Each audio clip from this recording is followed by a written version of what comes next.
नीतीश कुमार ने राज्यसभा सदस्य के रूप में आज ली शपथ। राष्ट्रपति और राज्यसभा सभापति सीपी राधाकृष्णन ने संसद भवन में कुमार को दिलाई शपथ।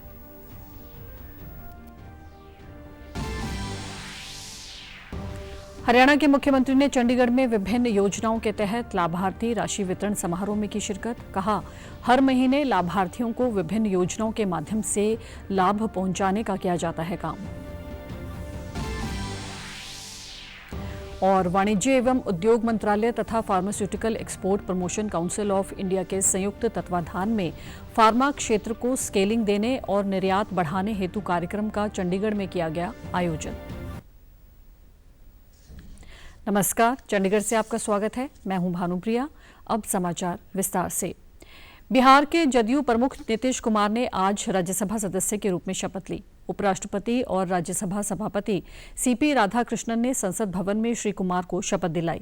इस अवसर पर राज्यसभा के नेता जेपी नड्डा, वित्त मंत्री निर्मला सीतारमण, मत्स्य पालन, पशुपालन और डेयरी मंत्री राजीव रंजन, संसदीय कार्य राज्य मंत्री अर्जुन राम मेघवाल, कांग्रेस नेता जयराम रमेश, बिहार के उप मुख्यमंत्री सम्राट चौधरी सहित अन्य उपस्थित थे। हरियाणा के मुख्यमंत्री नायब सिंह सैनी द्वारा आज चंडीगढ़ में विभिन्न योजनाओं के तहत लाभार्थी राशि वितरित समारोह आयोजित किया गया। इस अवसर पर उन्होंने कहा कि हर महीने की 10 तारीख को लाभार्थियों को विभिन्न योजनाओं के माध्यम से लाभ पहुंचाने का काम किया जाता है। मुख्यमंत्री ने कहा कि दीनदयाल लाडो लक्ष्मी योजना के तहत छठी किस्त के माध्यम से 10 लाख बहनों 203 करोड़ 28 लाख रुपए की राशि बटन दबाकर डाली गई है। उन्होंने कहा कि आगामी लाडो लक्ष्मी योजना के तहत 65,000 करोड़ रुपए का प्रावधान सरकार ने किया है। 15 तरह के सामाजिक सुरक्षा के तहत 35,55,187 लाभार्थियों को धनराशि डाली गई है।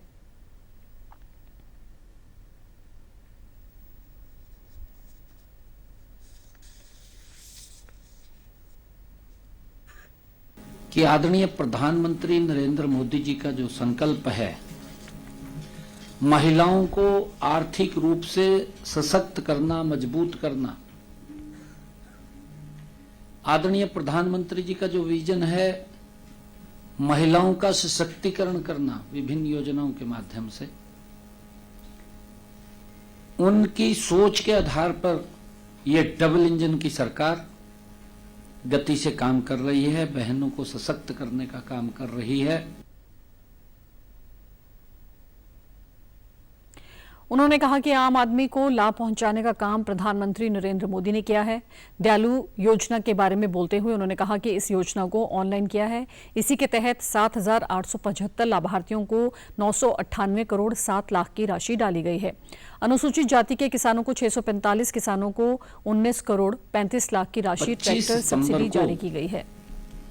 दीनदयाल लाडो लक्ष्मी योजना ऐप का हमने शुभारंभ किया था और पंडित दीनदयाल उपाध्याय जी के 109वें जन्म दिवस के अवसर पर हमने किस्त जारी की थी। आगामी लाडो लक्ष्मी पंडित दीनदयाल उपाध्याय जी के जन्म दिवस पर यह आय सीमा हमने 1 लाख रुपए तक की थी फर्स्ट फेज के अंदर। अब 6500 करोड़ रुपया महिलाओं के लिए रिजर्व किया है। उन्होंने कहा कि पिछले दिनों काफी बारिश हुई, जिससे 4 दिनों में फसल खराब होने की रिपोर्ट मिली है। हिसार, सिरसा, फतेहाबाद के लिए पोर्टल खोल दिया गया है। तीनों जिलों के 21 गांवों ने पंजीकरण करवाया है, उनकी जांच करवाई जाएगी। भारत सरकार के वाणिज्य एवं उद्योग मंत्रालय तथा pharmaceutical export promotion council of India के संयुक्त तत्वाधान में फार्मा क्षेत्र को स्केलिंग देने और निर्यात बढ़ाने हेतु एक महत्वपूर्ण कार्यक्रम आज चंडीगढ़ में आयोजित किया गया। इस कार्यक्रम का मुख्य फोकस चंडीगढ़ और आसपास के क्षेत्रों के फार्मास्यूटिकल उद्यमों को वैश्विक बाजार से जोड़ना था। कार्यक्रम में चंडीगढ़ से जुड़ी कई एमएसएमई कंपनियों को विशेष रूप से आमंत्रित किया गया। उद्देश्य था कि छोटे मध्यम उद्यम फार्मा निर्यात में सक्रिय भूमिका निभा सकें और भारत की दवा मशीनें निर्यात में अपनी हिस्सेदारी बढ़ा सकें। केंद्रीय अधिकारियों ने जोर दिया कि एमएसएमई फार्मा क्षेत्र की रीढ़ है। इनकी भागीदारी बढ़ाने से न केवल निर्यात बढ़ेगा बल्कि रोजगार सृजन और आत्मनिर्भर भारत के लक्ष्य को भी गति मिलेगी।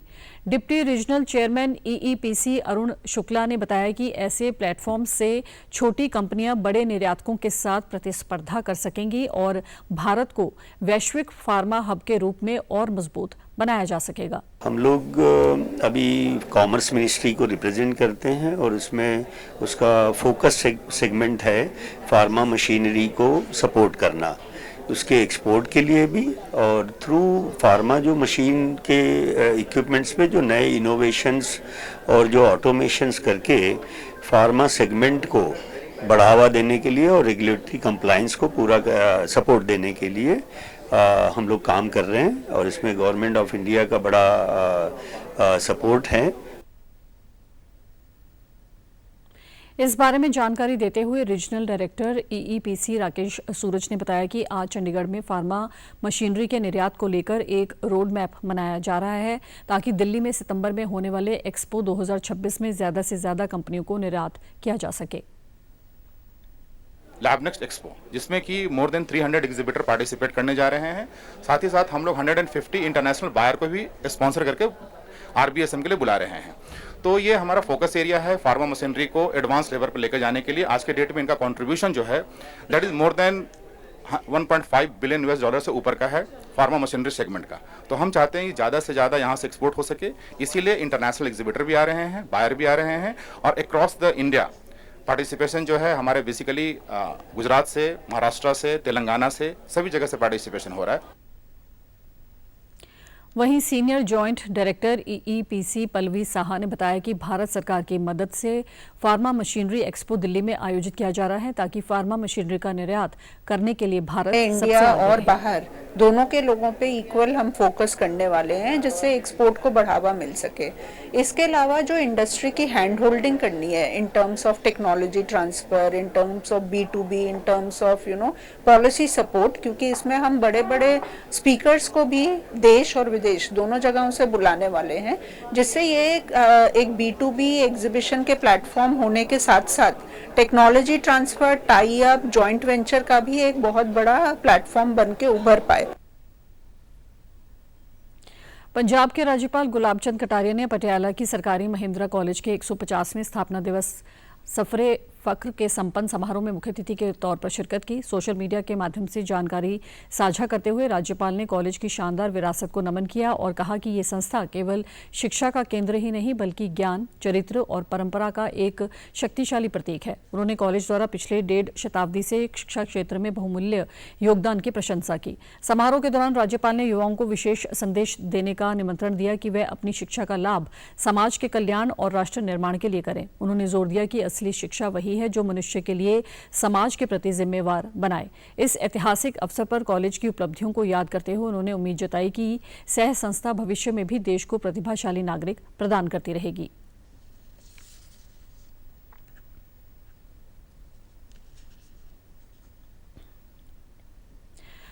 पंजाब भाजपा के प्रदेश अध्यक्ष सुनील जाखड़ ने मुख्यमंत्री भगवंत मान को एक पत्र लिखकर पवित्र धार्मिक ग्रंथों और पूजनीय मूर्तियों की बेअदबी संबंधी प्रस्तावित नए कानून के खरड़े और सिलेक्ट कमेटी की रिपोर्ट की एक कॉपी मांगी है। जाखड़ ने कहा है कि 13 अप्रैल को विधानसभा के विशेष सत्र में लाए जाने वाले इस बिल के बारे पारदर्शिता अपनानी बेहद जरूरी है। उन्होंने अपील की कि इस अति संवेदनशील विषय पर कोई भी निर्णय लेने से पहले जनता, सभी राजनीतिक पार्टियां और धार्मिक संगठनों को भरोसे में लिया जाए ताकि एक मजबूत और संवैधानिक कानून बनाया जा सके।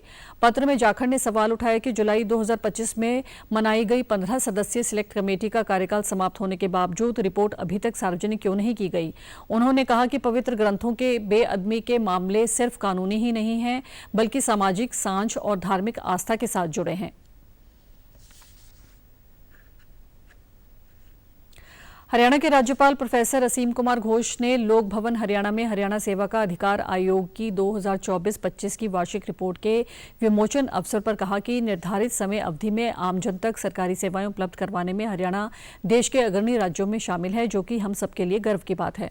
उन्होंने सरकार द्वारा लागू ऑटो अपील सिस्टम की भी सराहना की। प्रोफेसर असीम कुमार घोष ने आयोग, राज्य सरकार तथा इस प्रयास से जुड़े सभी अधिकारियों को सार्वजनिक सेवा वितरण को सुदृढ़ करने के प्रति उनकी निरंतर प्रतिबद्धता के लिए बधाई देते हुए कहा कि प्रधानमंत्री नरेंद्र मोदी ने लगातार इस बात पर जोर दिया है कि शासन केवल प्रक्रियाओं तक सीमित नहीं रहना चाहिए, बल्कि इसे वास्तविक परिणामों पर आधारित होना चाहिए। उन्होंने स्पष्ट कहा है कि केवल फाइल का आगे बढ़ना कार्य की पूर्णता नहीं माना जा सकता जब तक कि शिकायत का समाधान तार्किक निष्कर्ष तक न पहुंचे।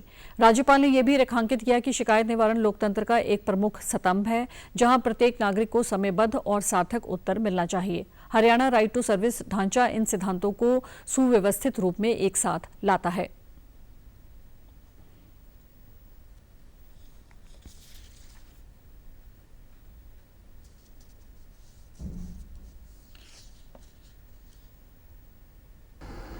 Our Prime Minister, Shri Narendra Modi ji, has consistently emphasized that governance must move beyond mere process to actual outcomes, noting that passing a file cannot be seen as completion of work unless grievance reaches its logical conclusion.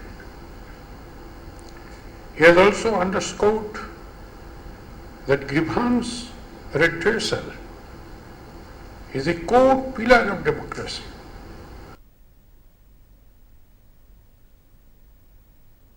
उन्होंने कहा कि हरियाणा ने एक सशक्त और उत्तरदायी प्रणाली विकसित की है, जिसे अन्य राज्यों के लिए एक आदर्श के रूप में देखा जा रहा है। विशेष रूप से ऑटो अपील सिस्टम के माध्यम से प्रौद्योगिकी का उपयोग प्रशासनिक निगरानी को मजबूत बनाता है और सेवा वितरण को अधिक सुसंगत एवं मापनीय बनाता है।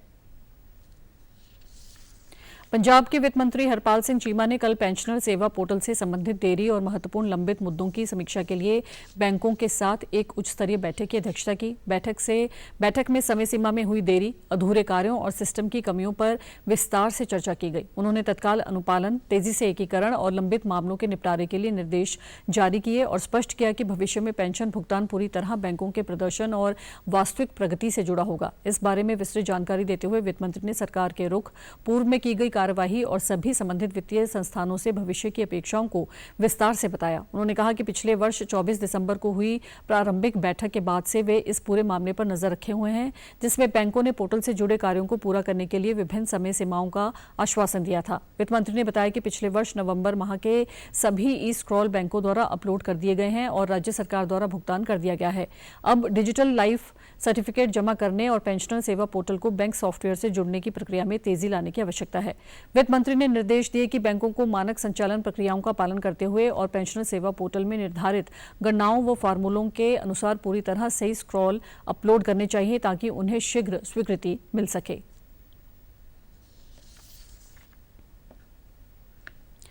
पंजाब सरकार के लोक निर्माण विभाग द्वारा राज्य में निर्मित की जा रही सड़कों की प्रगति के संबंध में कैबिनेट मंत्री हरभजन सिंह ईटीओ की अध्यक्षता में पंजाब भवन में विस्तृत समीक्षा बैठक आयोजित की गई। कैबिनेट मंत्री ने अधिकारियों को निर्देश दिए कि पंजाब सरकार द्वारा सड़क निर्माण के लिए निर्धारित लक्ष्यों को हर साल में पूरा किया जाए। उन्होंने अधिकारियों को निर्देश दिया कि बरसात के मौसम से पहले सड़क निर्माण से संबंधित सभी कार्य पूर्ण कर लिए जाएं। उन्होंने बताया कि प्रधानमंत्री ग्राम सड़क योजना के तहत सड़कों के निर्माण में नई तकनीक फुल डेप्थ रिक्लेमेशन का उपयोग करते हुए ग्रामीण सड़कों का पुनर्निर्माण किया जा रहा है। कैबिनेट मंत्री ने निर्देश दिए कि हाल ही में हुई बेमौसमी बारिश के कारण कार्य में आई देरी को दूर करने के लिए तेजी से काम किया जाए और प्रगति को बढ़ाया जाए। उन्होंने बताया कि राज्य में 30 जून 2026 तक लगभग 45,000 किलोमीटर सड़कों का निर्माण कार्य पूरा किया जाएगा। मंत्री ने विभागीय अधिकारियों को निर्देश दिया कि वे वित्तीय और कार्यान्वयन संबंधी लक्ष्यों को प्राप्त करने के लिए पूरी प्रतिबद्धता के साथ कार्य करें ताकि लोगों को बेहतर सड़क नेटवर्क उपलब्ध कराया जा सके।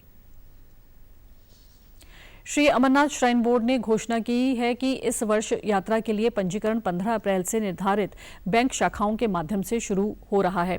ये रजिस्ट्रेशन बालगाम और बालटाल दोनों मार्गों के लिए की जाएगी। श्राइन बोर्ड द्वारा इस संबंधी दिशा निर्देश भी जारी किए गए हैं, जिसके अनुसार 13 वर्ष से कम और 70 वर्ष से अधिक आयु के कोई भी तीर्थयात्री को इस तीर्थ यात्रा में शामिल होने की इजाजत नहीं होगी। पंजीकरण के लिए श्राइन बोर्ड द्वारा नामित किए गए अधिकारित डॉक्टर स्वास्थ्य संस्थान ने स्वास्थ्य प्रमाण लेना जरूरी होगा। और आप हमारे समाचार YouTube channel DD news Chandigarh, Facebook DD news Chandigarh और सोशल मीडिया एक्स व डीडी न्यूज CHD पर भी देख सकते हैं।